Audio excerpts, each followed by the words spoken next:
שלום חגית, איזו שמחה שלום. יש לי לפגוש אותך כאן בסיפור 555 בשרשרת הטראומה, ואני מצפה ממש בהתרגשות ובכיליון עיניים לתרומה שלך. עכשיו אני רוצה להציג את חגית לפני כולם. חגית זלבו, אני חושבת שהיא אומנית היופי, כך אני מגדירה אותה בתוכי, יופי גם בחוץ וגם בפנים. היא אדריכלית פנים, מעצבת חללים, וגם אדריכלית נפש, מעצבת חללי נפש. יוצרת בהרבה תחומים, היא מלווה רוחנית.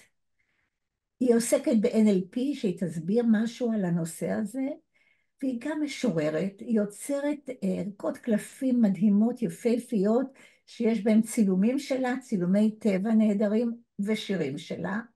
ועכשיו שתינו מתרגשות לספר החדש שלה, שנקרא פעימות של, לא, פעימות של אהבה. זה ספר וקלפים שאני הכרתי לפני 6 שנים, נכון, ו- נכון.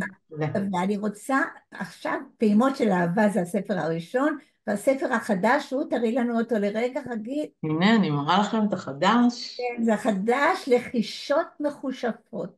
נכון. אני ממש כבר רוצה לראות אותו, ורציתי לשאול אותך, חגית, מה זה אדריכלות פנים ואדריכלות נפש? מה הקישור שאת עשית?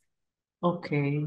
אז באמת, במשך 2 עשורים הייתי אדריכלית פנים. נכנסתי לבתים, הצפתי, תכננתי, בניתי בתים מאפס אפילו, על נייר לבן.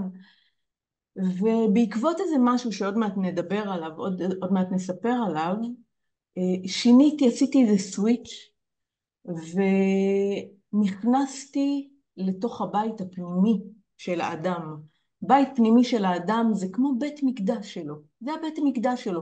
בן אדם יכול להשקיע $1,000,000 ולתכנן בתים, אבל כשהבית הפנימי שלו, כשהיסודות ראויים, שהאמונות מגבילות יותר מאשר מלהיבות, כשהיסודות שלו והערכים שלו, שהוא רחוק מהם לגמרי, אז לא שווה כלום. כלומר, הבית הפנימי של האדם הוא כל כך חשוב, יש לו גם יסודות, יש לו גם ערכים, יש בתוכו אמונות, יש בתוכו ברכת השם. וברכת השם בבית הפנימי זה בעצם הגוון של הבן אדם.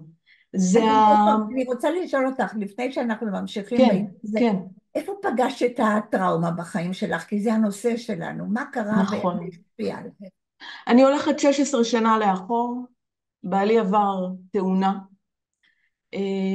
והוא איבד את הרגל שלו בעקבות התאונה הזאת, והתחלתי לשאול שאלות.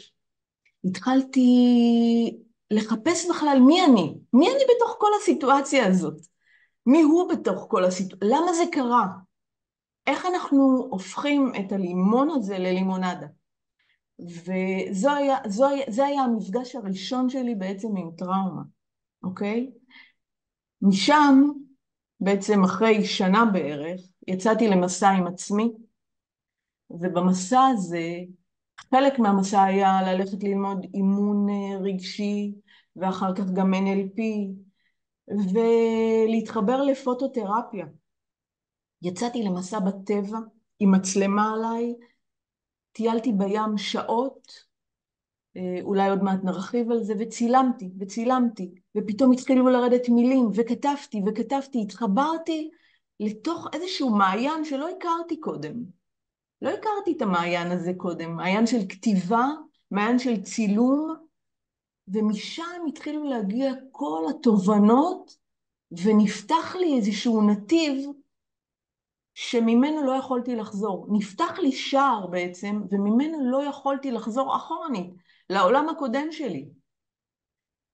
והעולם הזה אמר לי, תיכנסי עוד, תעמיקי עוד, תעזרי לאנשים דרך הסריטות שלך, דרך הסדקים שלך. אני אומרת כזה דבר, כשבן אדם נשרט בחיים שלו, שבן אדם נסדק ונשבר, משהו בו מתרחב. אור גדול נכנס לתוכו, ואז הוא יכול לעזור לאנשים אחרים. וככה משם זה ככה מתחיל. את מחברת את עולם היצירה עם עולם הטיפול? אז זהו, אני בנשמה שלי, בבית הפנימי שלי, אני גם יוצרת וגם מטפלת בנשמה. אני לא יכולה להתעלם מזה. גם כשעשיתי בתים, אני טיפלתי באנשים וטיפלתי בבתים עצמם. ריפיתי את הבתים. אז אמרתי, אוקיי, איך אני מחברת בין שני העולמות האלה? כי כשאני רק ביצירה, זה לא מספיק. לא מספיק לי. כשאני רק בטיפול, זה לא מספיק לי. אני חייבת לשתף בין העולמות האלה. ואז הגיע העניין של הצילום והעניין של הקלפים.